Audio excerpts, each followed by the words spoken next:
নমস্কার বন্ধুরা, আজকে শুভ জন্মাষ্টমী।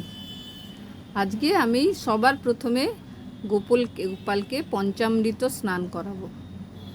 তার জন্য আমি কি জিনিস করেছি, প্রথমে এটা আছে গঙ্গা জল, তারপরে এটা আছে মধু, তারপরে এটা আছে ঘি, তারপরে এটা আছে দই, তারপরে এটা দুধ, তারপরে এটা ডাবের জল, তারপরে পুষ্প আছে।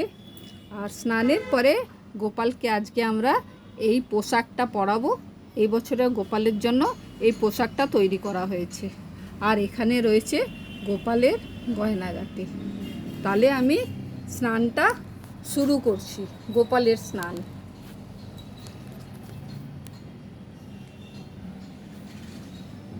সবচেয়ে প্রথমে আমি গোপালের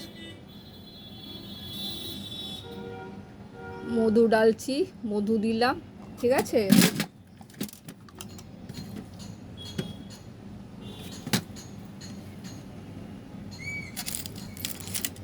মধু দিলাম, মধু দেওয়ার পরে আমি একটু দই দিয়ে গোপালের স্নান করিয়ে দিলাম, ঠিক আছে।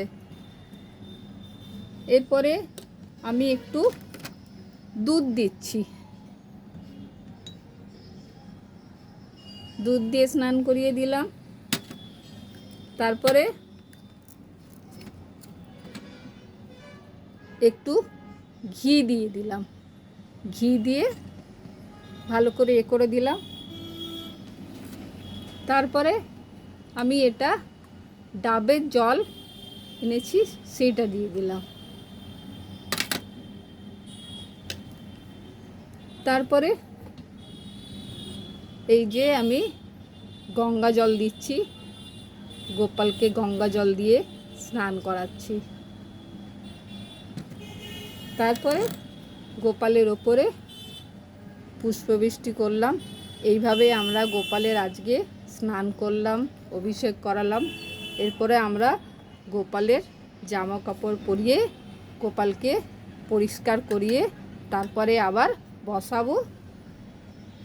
ধন্যবাদ বন্ধুরা, ভিডিওটা একটু ভালোভাবে দেখবেন।